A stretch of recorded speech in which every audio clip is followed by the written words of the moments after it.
how would you get somebody up and running from not knowing anything to get them to know everything? Or yeah, what are your thoughts on that? Like once they hire somebody, what's the next step?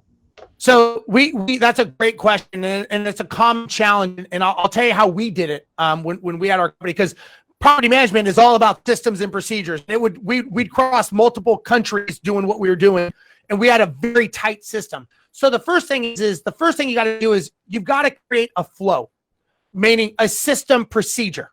What happens when you close a deal? Well, we got to open title. Okay, what's next? And these are just boxes in a process flow. Very simple boxes, right? Now, each one of those boxes has to link to a systems manual expanded version explanation. So we had systems flow charts. Then if we said open title, right?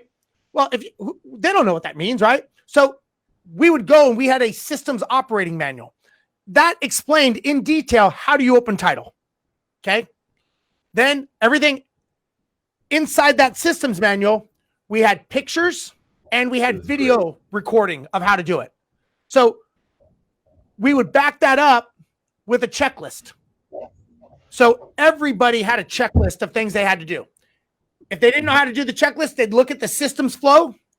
And then if they didn't know how to do it, you didn't check off. And I learned this by being an airline pilot because we use a lot of checklists, is checklists save lives. Checklist saves businesses.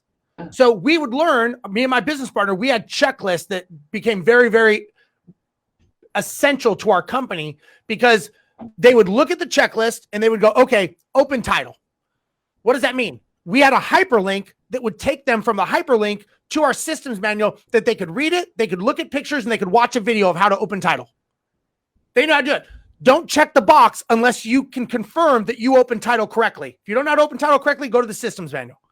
So that's how we do that. So going back to your question is that's on you to set that up. Now, it doesn't have to be perfect. A lot of people think it's got to be perfect. It can be basic. And then when you get your first VA, you run through it a couple times. The biggest problem many people have is they lead by abdication. And what I mean by that is they just go, here, good luck. And this person doesn't know what they're doing. They fail at it. And someone goes, yeah, virtual assistants don't work. It didn't work for me. I get it all back. Well, it's not a bad VA. It's a bad leader. And so what I've learned is that, you either have a system problem or you have a person problem. If you're going through people, you have a bad leadership problem.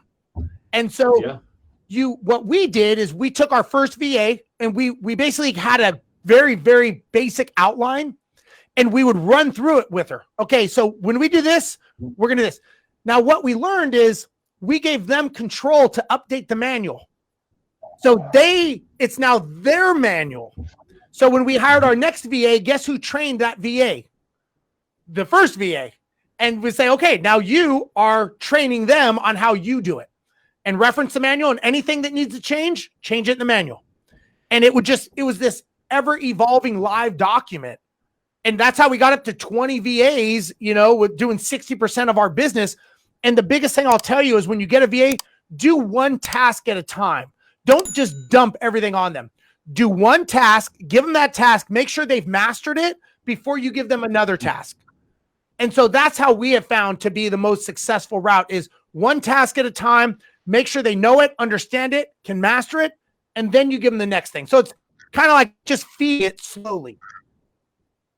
Yeah, it's so important, because I think most people just have their systems in their head and they just never actually put it on paper, meaning that they can't ever delegate it